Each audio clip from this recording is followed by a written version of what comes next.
As a platform, YouTube is unique in many ways. It allows for video uploading and viewing from around the world at any time. Naturally, such a platform is ripe for issues and exploitation, and this has led to YouTube becoming a hot topic for discussion, specifically regarding its algorithm. The YouTube algorithm is an ever-changing constant on the platform. For viewers, it decides what they watch or what they are pushed to watch. For creators, it decides if their videos are successful or if they fall into obscurity. And for the platform, it dictates all-around success.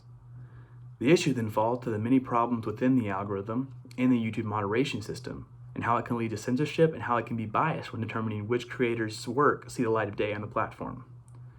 The algorithm conflicts greatly with the well-being of many creators and viewers, and thus a balance must be struck to adjust it for the better. However, as a balance is sought, an issue arises in the fact that anything one group does can affect another group. Additionally, due to the diverse population of every group, it is impossible to satisfy one group without raising an issue with another. These three videos will approach the YouTube algorithm and community from the perspective of creators, viewers, and YouTube itself in order to determine what action may be taken, if any, to correct the algorithm.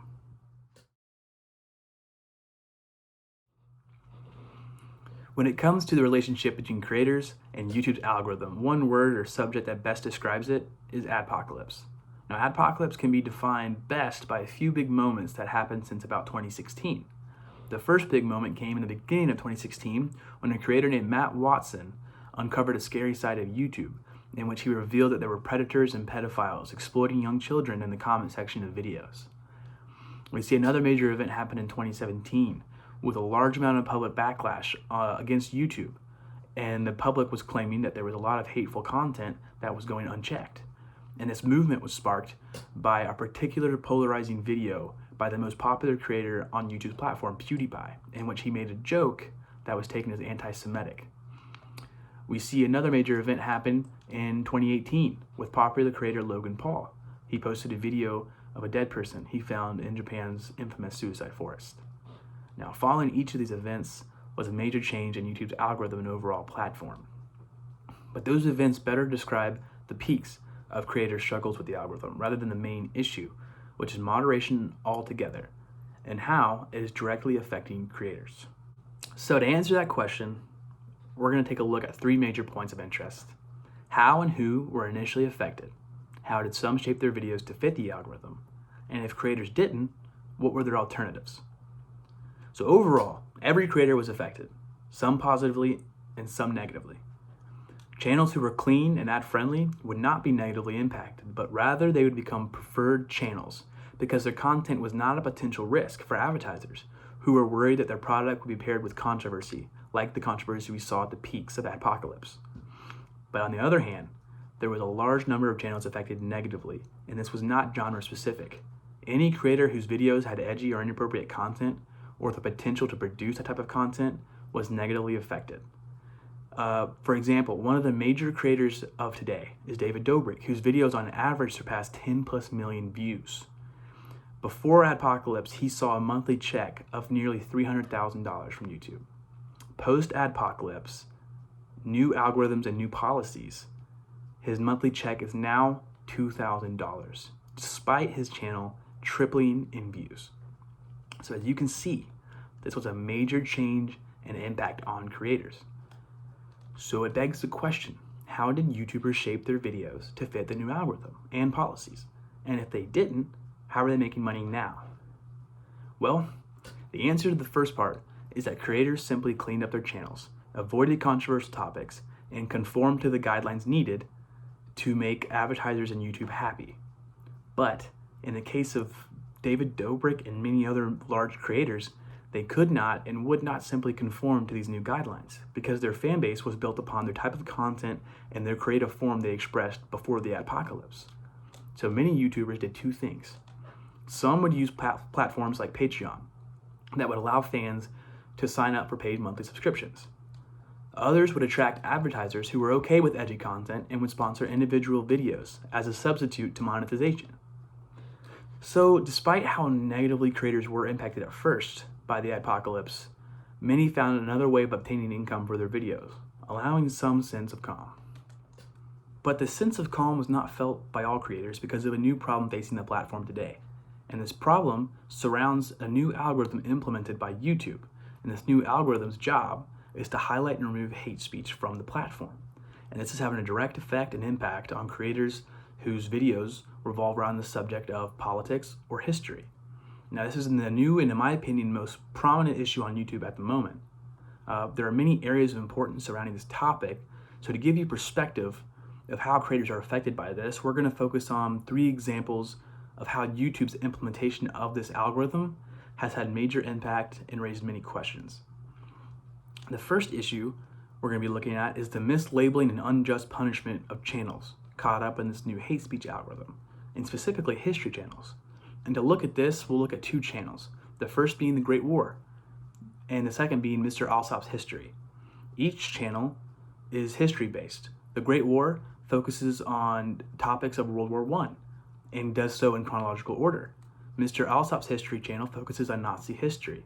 But despite it being a polarizing topic, both channels focus primarily on historical perspective.